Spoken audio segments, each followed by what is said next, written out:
안녕하십니까. 10월 23일 목요일 아침 생방송으로 함께하는 제주 포커스, 오늘과 내일 진행을 맡은 강인창 프로듀서입니다.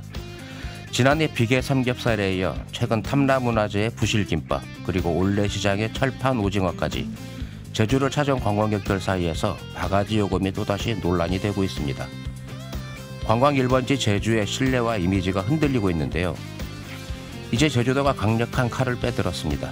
축제장과 관광지에서 바가지 요금이 적발되면 예산 지원을 제한하는 원스트라이크 아웃제를 도입하고 가격 표시 의무화와 민관 합동 현장 점검, 예산 감액 등 실질적 제재를 가동합니다. 사전 준비부터 사후 관리까지 전 단계를 체계화한 이번 조치는 단속이 아니라 신뢰 회복을 위한 시스템인데요. 보고 싶은 도시 제주는 아름다운 자연 경관만으로는 완성되지 않죠. 공정한 가격과 믿을 수 있는 서비스가 함께할 때 진짜 제주의 가치가 빛날 겁니다. 먼저 제주 지역 언론사 주요 뉴스 정수현 캐스터가 전합니다.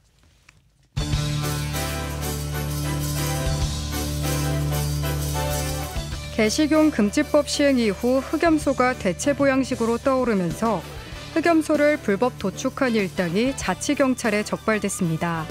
이들은 3년 6개월 동안 흑염소 500여 마리를 전기 충격기로 도살하고 병든 개체까지 가공해 1,800상자 분량의 흑염소즙을 만들었습니다. 불법 제품을 상자당 60만 원에 판매해 약 10억 원의 부당이익을 챙겼으며 포장에는 법적 표시사항도 없었습니다. 자치경찰은 흑염소 불법 도축이 확산될 가능성이 높다고 보고 단속을 강화할 방침입니다. 한국중부발전이 추자 해상풍력 사업자 선정을 위한 1단계 평가를 통과해 사업의 시동은 걸렸지만 해결해야 할 과제가 적지 않습니다. 중부발전이 2단계 평가를 통과해 내년 3월 우선협상 대상자가 되면 15개월 동안 풍황 실측과 해저 지질 조사 등을 통해 풍력자원 개발 계획을 수립합니다. 사업 규모와 발전단지 배치, 도민이 공유 금액 등이 이 기간에 확정되는 만큼 제주도의 행정적 지원과 조율이 필수적입니다. 제주도가 지난해부터 시행한 농업용 지하수 사용량 기반 요금제를 다시 정액제로 되돌리는 방안을 검토하기로 했습니다. 정확한 사용량을 측정할 수 없는 경우가 많고 현행조례상 요금은 관정 개발자가 내야 하지만 개발자와 실사용자가 서로 다른 경우도 많기 때문입니다. 날씨입니다. 어느덧 가을의 마지막 절기 상강입니다. 계절이 깊어가면서 아침 저녁으론 공기가 차가운데요. 오전까지는 한라산 동쪽 지역을 중심으로 약한 비가 지나겠습니다. 오늘 제주시의 아침 기온은 20도로 어제보다 높게 시작했고 한낮엔 23도에 머물며 예년보다 온화하겠습니다. 내일까지는 바람도 무척 강합니다. 초속 15에서 20m 안팎으로 순간 돌풍이 부는 곳이 있겠습니다. 지금까지 오늘의 주요 뉴스 정수연입니다. 네, 이 시각 도로교통 상황 알아봅니다. TVN 제주교통방송 김서연 캐스터 연결합니다. 안녕하세요. 네, 안녕하세요. 네, 현재 도로교통 상황 어떻습니까? 네, 이 시각 현재 본격적인 출근길 차량들 이동하며 답답한 구간들 살펴지고 있습니다. 주요 구간별 소요시간 알아보면 먼저 연삼로 거로사거리에서 이도광장 더 지나 신광사거리까지 차간격 촘촘히 좁혀지며 약 25분 이상, 반대 방향 18분 이상 소요되겠고요. 공항로 신제주 입구 교차로에서 공항 입구 교차로까지 양방향 속도 떨어지며 부분 주춤하고 있습니다. 중앙로입니다. 광양사거리에서 제주대학교 사거리까지 양쪽 오가는 방향 16분 이상 소요되며 규정속도 밑돌고 있고요. 연북로 이도베라체 사거리에서 우편제중국 사거리까지 약 22분 이상, 반대 방향 24분 이상 생각해 주셔야겠습니다. 도령로입니다. 신광사거리에서 노형오거리까지 양방향 차량 밀림과 풀림 반복하며 지체되고 있습니다. 한편 10월 28일 화요일부터 11월 14일 금요일까지 4회차 중앙분리대 및 길업기 애초 작업이 예정돼 있습니다. 작업 구간은 평화로 무수천 사거리에서 안성리 구간과 중산간서로, 광명 1교차로에서 쉬는판 교차로 구간, 애조로 구엄교차로에서 무수천 제2교 구간과 번영로 회천교차로에서 표선 1주도로 구간, 남조로 불미터 교차로에서 남원 하나로마트 구간입니다. 미리 참고하셔서 이동에 불편 없으시기 바랍니다. 지금까지 교통정보였습니다.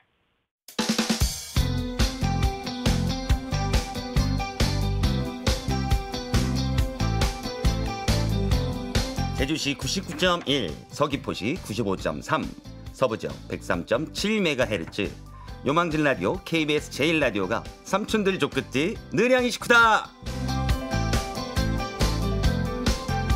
네, 쏟아지는 뉴스에 한 걸음 더 들어가보는 뉴스 초점. 오늘은 제주일보 진주리 기자와 함께합니다. 안녕하세요. 안녕하세요. 예, 오프닝에서 간단히 살펴봤는데 오늘 첫 소식으로 바가지 요금 논란 근절 대책 준비하셨다고요? 네, 맞습니다. 제주도가 관광지와 축제장에서 반복되고 있는 바가지 요금 논란을 근절하기 위해 원스트라이크 아웃제를 도입하는 등 강력한 대응책을 마련했습니다.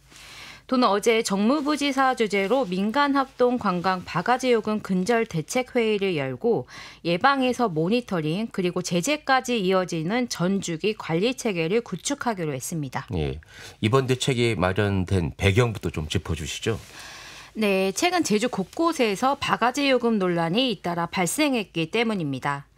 지난 봄 전농로 왕벚꽃 축제에 2만 5천 원짜리 순대볶음에 이어 탐라문화재에 4천 원짜리 김밥, 또 흑돼지 전문점의 비계 목살, 그리고 서귀포 올레시장에 1만 5천 원짜리 철판 오징어까지 이른바 바가지 4종 세트가 연달아 도마 위에 오른 건데요. 특히 최근 온라인 커뮤니티에서 확산된 철판 오징어 논란은 시장 전체 이미지에 악영향을 주면서 해당 상인은 매출이 70%나 줄었다고 호소하기도 했습니다. 상인회는 법적 대응을 예고했고 커뮤니티 측은 결국 사과문을 게재하며 해당 게시물을 삭제한 상태입니다. 이처럼 단순한 논란이 아니라 지역 상권 전체의 신뢰를 무너뜨리는 사례가 잇따르자 제주도가 직접 종합 대책을 마련한 겁니다. 예, 그렇다면 구체적으로 어떤 대책이 추진됩니까? 네, 이번 대책은 크게 3단계로 구성됐습니다. 먼저 사전 준비 단계에서는 축제별 가격 안정 관리 대책을 세우고 축제 물가 종합 상황실을 운영합니다. 또 상인회와 판매 부스 참여자들을 대상으로 자율 협약을 체결하고 사전 교육을 강화합니다. 축제 기간 중에는 바가지 요금 신고센터를 상시 운영하고 민간 합동 점검단을 꾸려 현장 점검을 강화합니다. 모든 판매 부스에는 가격표를 눈에 띄게 부착하고 음식 견본 이미지를 메뉴판에 추가하거나 실제 샘플을 진열하는 것도 의무화됩니다. 마지막으로 사후 관리 단계에서는 위반 정도와 재발 여부에 따라 감점, 예산 감액, 지정 축제 제외 등 차등적 불이익을 부과할 방침입니다. 예, 중대한 문제가 발생했을 때 어떤 대응 방안도 따로 마련된 게 있습니까? 네, 앞서 말씀드렸다시피 중대한 불공정 행위가 적발되면 원스트라이크 아웃제가 적용됩니다. 도 지정 축제에서 즉시 제외하고 재적발 시에는 아예 평가 대상에서도 제외돼 예산 지원이 제한됩니다. 이 제도는 최종적으로 축제 육성위원회를 거쳐서 확정될 예정입니다. 예, 제주도가 이처럼 강하게 나서는 데는 뭐 특별한 이유가 있겠죠? 네, 근본적인 이유는 관광객 신뢰 회복입니다. 최근 제주를 찾는 관광객 수는 꾸준히 회복하고 있지만 물가와 상도위에 대한 불만은 여전히 가장 큰 문제로 꼽히고 있습니다. 실제로 최근 여행 리서치 기관인 컨슈머 인사이트가 여름 휴가 여행 만족도 조사를 했는데요. 제주도는 여기서 종합 만족도 전국 3위를 기록했지만 물가 상도위 부문에서는 전국 최하위를 기록했습니다. 즉 관광 자원은 매력적이지만 가격 공정성이나 상거래 신뢰는 여전히 낮다는 평가입니다. 제주도는 이번 대책을 통해 청정제주의 가치가 자연 경관뿐 아니라 공정한 가격과 신뢰받는 서비스에서도 완성된다는 점을 강조하고 있습니다. 예, 이번 대책이 축제뿐만 아니라 제주 관광 전반에도 영향을 미치겠죠? 네, 맞습니다. 제주도는 축제뿐만 아니라 숙박이나 교통, 음식점, 관광지, 여행사, 골프장, 해수욕장 등 7개 분야 전반으로 바가지 요금 근절 정책을 확대할 방침입니다. 이를 통해 가성비 높은 제주관광 만들기 민간협의체를 중심으로 가격 투명화와 소비자 신뢰 제고 방안을 구체화하고 있습니다. 결국 제주 관광의 핵심은 실내에 있겠죠. 그렇습니다. 네, 맞습니다. 지금 제주 관광은 코로나 이후 회복세를 보이고 있지만 바가지 요금이라는 단어 하나가 그 신뢰를 다시 무너뜨릴 수 있다는 점을 간과해서는 안 될 것 같습니다. 예, 앞으로 도와 상인 그리고 관광객이 함께 만들어가는 공정한 제주 관광이 정착되길 기대해 보겠습니다. 다음은 어떤 소식이죠? 네, 제주 도민분들이 많이 이용해온 택배 추가 배송비 지원 사업이 예산 조기 소진으로 이르면 다음 달 7일을 끝으로 접수가 마감될 전망입니다. 이 사업은 제주 지역 도서 상간 지역의 물류비 부담을 덜기 위해 제주도가 지난 3월부터 추진해온 제도인데요. 도민들이 택배를 받을 때 추가로 붙는 도서 지역 배송비를 대신 지원해주는 형태입니다. 당초에는 11월 말까지 신청을 받을 예정이었는데 왜 이렇게 빨리 종료가 되는 겁니까? 네, 원래 계획대로라면 11월 28일까지 신청을 받을 예정이었습니다. 하지만 실제로 사업이 시행된 이후 참여가 예상보다 훨씬 많았고 지원금 집행 속도도 빨라졌습니다. 도에 따르면 지난 9월 30일 기준으로 총 79만 건, 금액으로는 약 31억 원이 지원된 상태입니다. 올해 책정된 총 사업비가 35억 원 규모였기 때문에 사실상 예산이 거의 소진된 상황입니다. 예, 그렇다면 아직 신청하지 않은 도민분들은 서둘러야 될 것 같습니다. 구체적으로 신청 방법과 절차, 또 지원받을 수 있는 금액 기준은 어떻게 됩니까? 네, 신청 방법은 두 가지입니다. 온라인으로는 제주도 누리집을 통해 할 수 있고 오프라인으로는 읍면동 주민센터를 방문해 직접 접수하실 수도 있습니다. 지원 금액은 추가 배송비 실제 지출액 전액이 기본입니다. 또 한 사람이 1년 동안 받을 수 있는 한도는 40만 원으로 제한돼 있습니다. 이 중 받은 택배와 보낸 택배 금액을 합산해 신청할 수 있는데요. 발송한 택배는 전체 한도의 절반인 20만 원까지만 인정된다는 점도 기억하셔야 합니다. 예, 생활 물가가 오르는 요즘 도민의 물류비 부담을 덜 수 있는 제도가 조기 종료된다는 것은 조금 아쉬운 부분입니다. 하지만 아직 신청하지 않은 분들은 서둘러 접수하시길 바라겠습니다. 오늘 소식은 여기까지 듣겠습니다. 수고하셨습니다. 감사합니다. 예, 지금까지 제주일보 진주리 기자였습니다.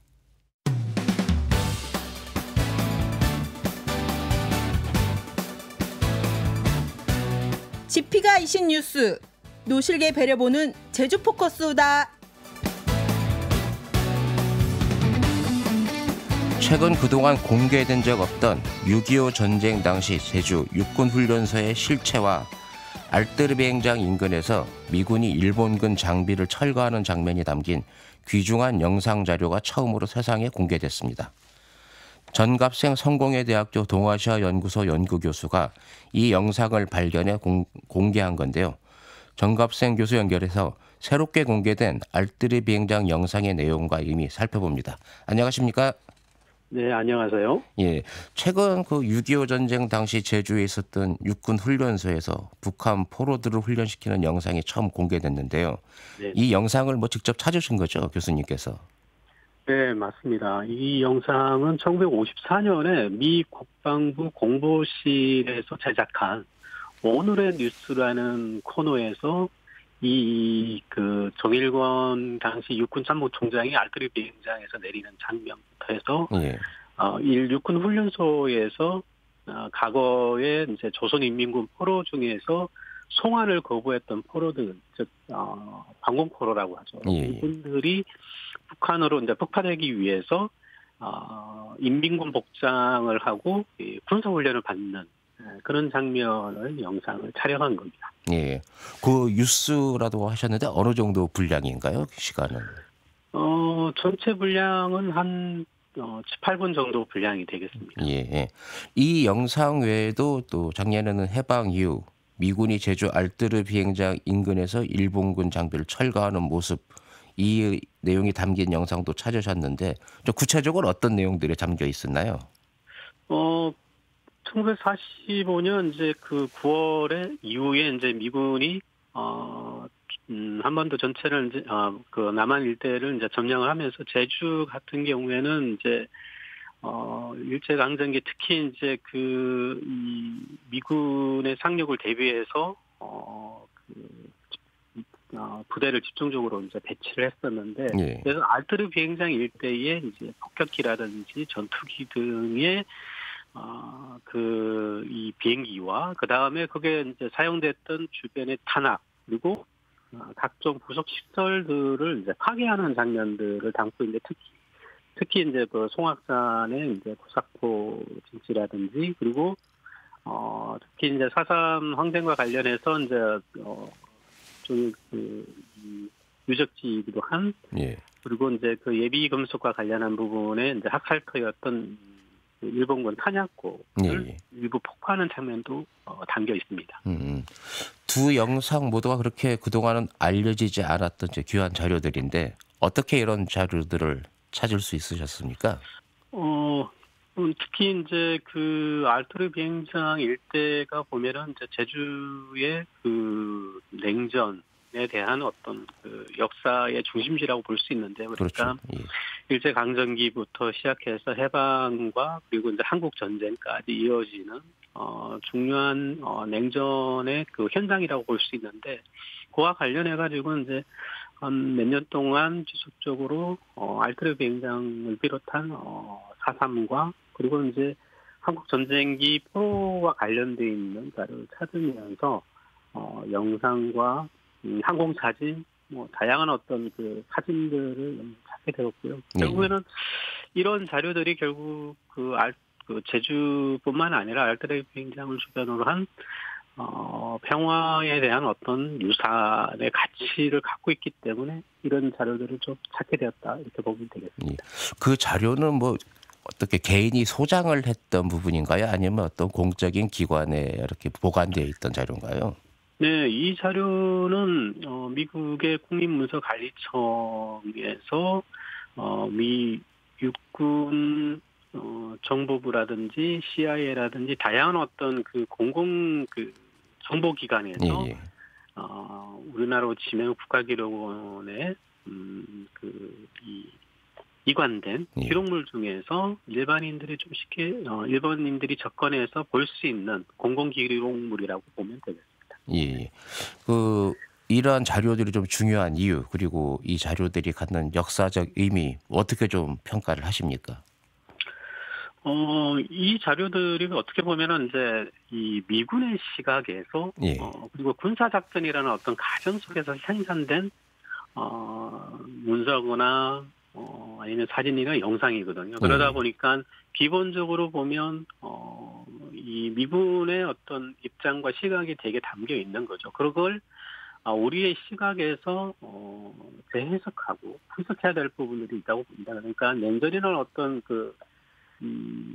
획한 시기에서 또 한편으로 보면은 이 해방 이후에 냉전이 시작됐지만 다시 전쟁이라는 어떤 소용돌이에서 다시 열전으로 이어지고 다시 또 냉전으로 이어지는 어떤 복잡한 흐름들이 있는데, 그런 것들을 좀 제주의 어떤 시각에서 그리고 또 제주 사람들의 시각에서 이 부분을 분석하는 그런 측면에서 본다면은 군사적인 부분들을 좀 벗겨내고 새로운 어떤 시각에서 이 부분을 접근하는 것이 필요하다고 보면 되겠죠. 예. 그 알트르 비행장은 뭐 일제 강점기와 해방 이후를 관통하는 좀 상징적인 장소이기도 한데, 교수님께서는 알트르 비행장이 제주 현대사에서 좀 어떤 의미가 있다고 좀 평가를 하십니까? 이게 이제 이게 알트르 비행장은 제주만의 어떤 특징을 갖고 있는 것도 있지만, 한편으로 보면 동아시아와 세계사적인 어떤 냉전사에 있어서의 또 중요한 장소일 수밖에 없다고 보는 건데요. 그 이유가 결국은 뭐랄까요, 일제 강점기에 있어서의 이제 일본의 제국주의적인 어떤 평창에 따라서 이제 중국이 난징이나 이런 일대에서 대폭 개혁의 시작이었던 시발점이 알트르 비행장이고, 그 이후 해방 이후에 4.3과 그리고 한국 전쟁기의 민간인 학살과 그리고 한국 전쟁기에 이제 포로까지 이어지는, 그러니까 열전과 냉전을 오고 가면서 이 탈냉전으로서 이어질 수 있는 새로운 어떤 평화적인 기준으로서 혹은 상징적인 의미로서 봤을 때는 알트르 비행장 자체가 우리나라 현대사뿐만 아니라 제주 현대사에서도 매우 특이하고 또 특성을 갖고 있기 때문에 어느 때보다 중요한 장소라는 것이죠. 예. 이번에 공개된 자료들은 제주 군사 유산의 연구라든가 평화 교육에서 중요한 자료가 될 것 같긴 한데 이런 자료들을 어떻게 활용하느냐도 또 중요한 문제일 것 같습니다. 네, 최근에 보면 이제 제주 4.3을 이제 부정적으로 혹은 아니면 왜곡적으로 이렇게 보통 다루기도 하고, 예. 그리고 또 특히 알타리 비행장 자체도 보면 지나간 과거 유산인데 왜 그런 걸 보존해야 되나 하는 그런 시각도 있고, 그리고 도민들을 위해서 본다면 이런 부분들은 좀 경제적 가치로서 보고 좀 새롭게 생각해야 된다는 거 아니냐라고 하는데, 이런 자료들이 의외로 보면 그런 부분들을 좀 이 부정적인 부분들을 좀 긍정적으로 바꿀 수 있는 부정적인 문화유산이라고 그러거든요. 예. 그러니까 이게 약간 부정적인 부분들이 강조되는 부분이 있긴 하지만 이게 강한 긍정적인 부분들을 만들어낼 수 있는 거기 때문에, 그래서 시각적으로 혹은 청각적 자료로서 좀 활용될 수 있는 킬러 콘텐츠이기 때문에 앞으로 이런 자료들을 통해서 제주도 도민뿐만 아니라 국민들에게도 보면 좀 쉽게 이해할 수 있는 사회적 가치로서 혹은 평화 교육 자료로서 이제 활용할 수 있다는 점이 장점이라고 하겠습니다. 예. 제주도는 이제 최근에 이 알뜨르 비행장 부지에 스포츠 타운을 조성하겠다는 계획을 발표했다가 논란이 좀 되자 평화대공원 조성 사업을 이제 1단계, 2단계로 나눠가지고 스포츠 타운은 2단계로 검토를 하겠다고 밝혔는데 이런 방향은 좀 이렇게 연구하시는 분들 입장에서는 어떻게 좀 보시는지 궁금합니다.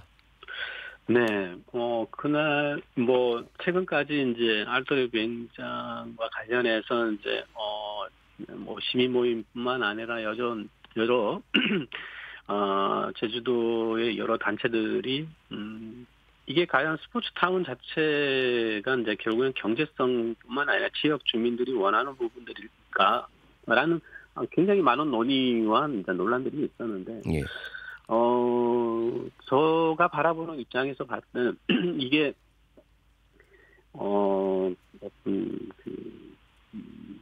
그러니까 지역 주민의 어떤 문제뿐만 아니라 예. 도민과 그다음에 이제 여러 국민들이 봤을 때 알뜨르 비행장 주변 일대 외에도 다른 지역에서도 요 유사한 단지들이 되게 많다라는 거죠. 꼭 제주도뿐만 아니라 그렇고 그 속에서 이제 경제적 가치라는 것들을 봤을 때도 보면 다른 지역과 비교했을 때도 최근에 그런 경제적 가치가 떨어질 뿐만 아니라 이제 폐허로 바뀌는 혹은 애물단지로 되는 경우가 되게 많았다. 그리고 그런 측면에서 본다면은 이런 스포츠 단지들은 이제 조성하는 과정에서 되게 이 갈등을 되게 부추기는 부분들이 있을 뿐만 아니라 재정적인 어떤 부담을 더 가중시키고 그 이후에 사후 이제 관리라는 어떤 측면에서 보면은 더 문제점을 낳는 거기 때문에 차라리 이런